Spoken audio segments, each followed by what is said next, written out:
Obviously, you're someone who has spent a lot of time studying religion, both academically and through traditional Islamic studies. So let's try to take advantage of your experience as a student and as a scholar.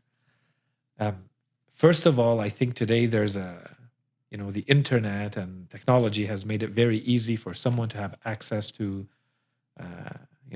unfathomable amounts of information and teachers and Mhm. works. So generally speaking, and I don't know in your case, how much would you say is, let's say, the percentage or the ratio between your independent study versus always being in the presence of a teacher or under the direction and supervision of a teacher?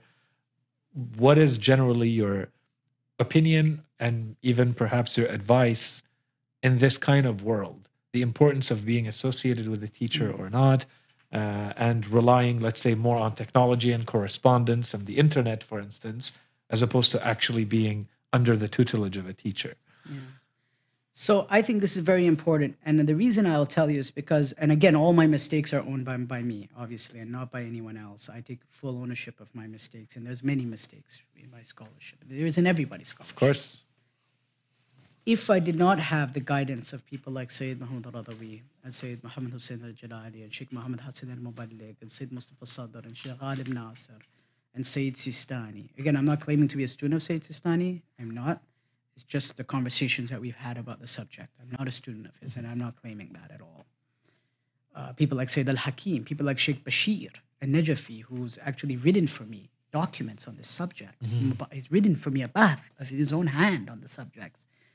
This has exponentially clarified for me things that I otherwise would have made a mess of. Because we have to accept that whatever we read, we're not the first ones to have read it. Mhm. We should not be arrogant enough to think that we're the first at it. There To is an ask the intellectual, question or the to first to ask the question or even attempt to answer it, or even to think of it. Maybe someone hasn't written it, but I'm sure someone has thought about it. And obviously my writing is independent, my research is, and once you learn the research skills, then you can almost write on anything. If you have the knowledge of those subjects, whether it be in fiqh, whether it be in usul, whether it be in philosophy, whether it be in history, as you can see, my interests are so kind of wide, And I think that's again because of the influence of Sayyid Muhammad al-Radawi, because he is such a, a scholar of such great caliber.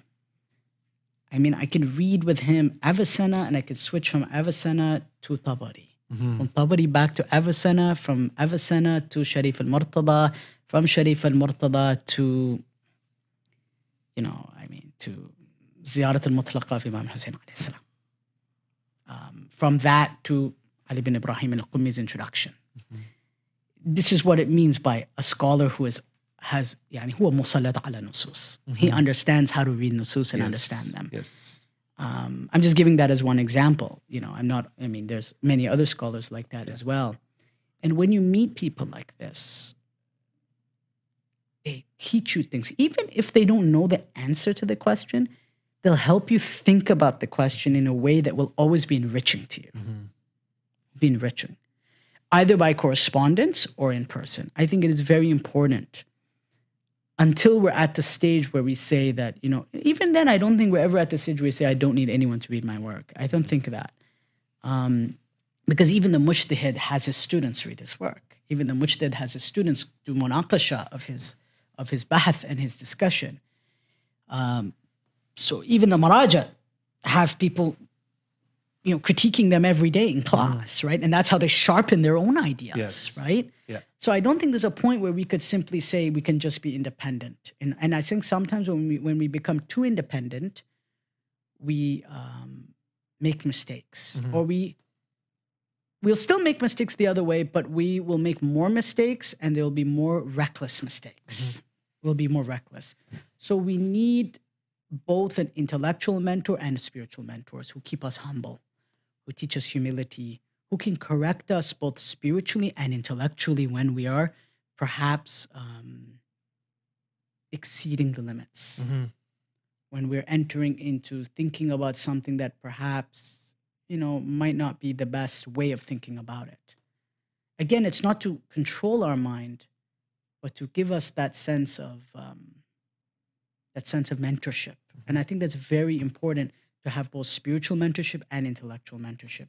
And if you can find spiritual and intellectual mentorship in the same person, then that is an ustad, then that is a teacher. Mhm. And if you have multiple people who can serve that purpose, then that is, of course, that is, there's no greater ni'mah from Allah Correct. subhanahu wa Yeah. ta'ala than that, right? Because at the end of the day, as I always tell people, I could be left with nothing at the Mhm. end of the day, materially, but those relationships are beyond any material wealth Mhm.